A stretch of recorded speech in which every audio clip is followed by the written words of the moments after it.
Cindy said she saw me walking on the railroad tracks with Ricky up.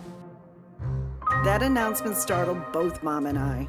Mom had been painting a clean coat of white paint around the trim of my sister Patty's bedroom door.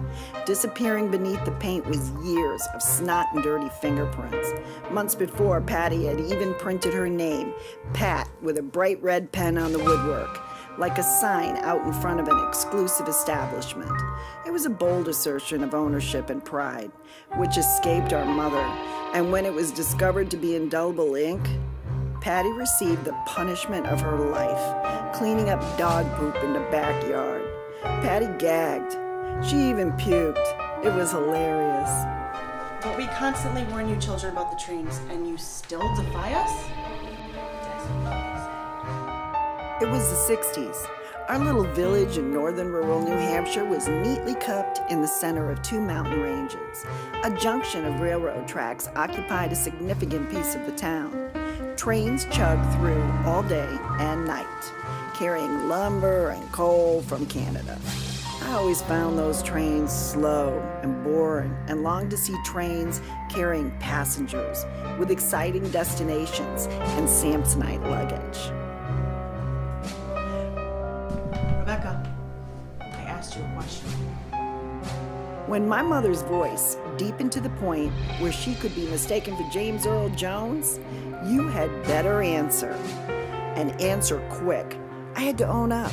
After all, that mysteriously vague entity, Judy, had seen me.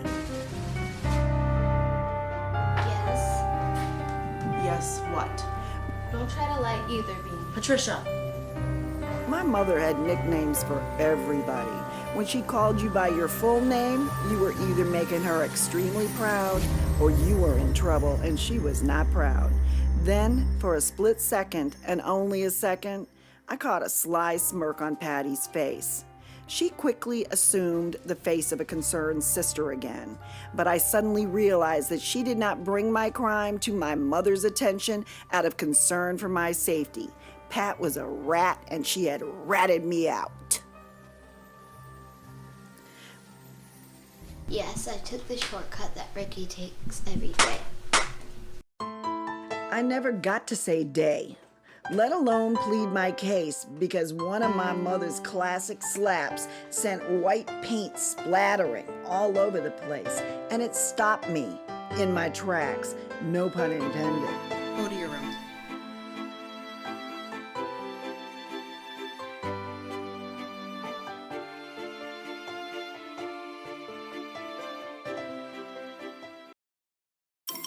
My transistor radio had been seized as further punishment. After homework, boredom eventually overcame any fear of my mother's wrath. I quietly opened my door to gaze out into the hallway. The painting was done, and an aroma wafted up the staircase. Mom was cooking supper. I marveled at Patty's pristine doorway. Mom worked so hard.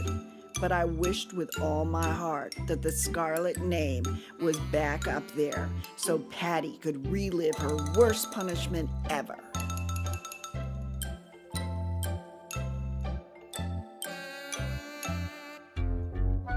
Avocado Green was different from the rest of the other colors.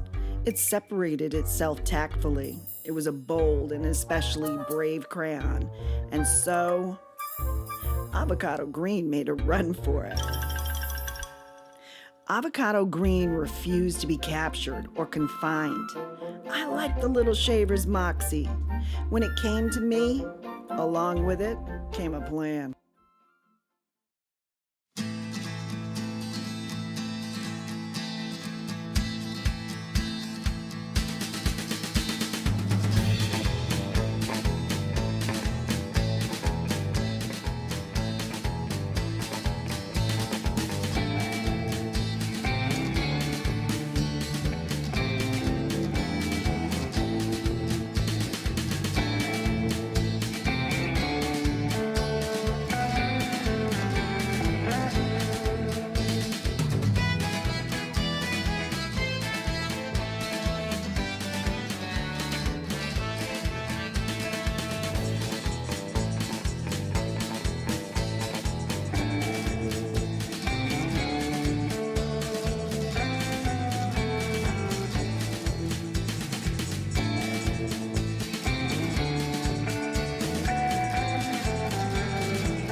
The crime was committed.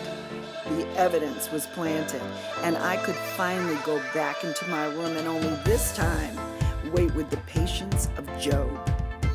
The Worst Punishment Part 2 took place just as strategized. Patty protested, and the more she protested, the worse it got for her. While Patty was gagging, puking, and cleaning, I secretly liberated the Avocado Green crayon from her pencil box. I let it roll happily all around my room, and then I let it lay loosely on my closet floor, amongst other traveling bits, because it not only needed to get away, but it got away, and it deserved a place with the other traveling treasures like marbles and such. Avocado Green was mine, and rightfully so. After all, it chose me.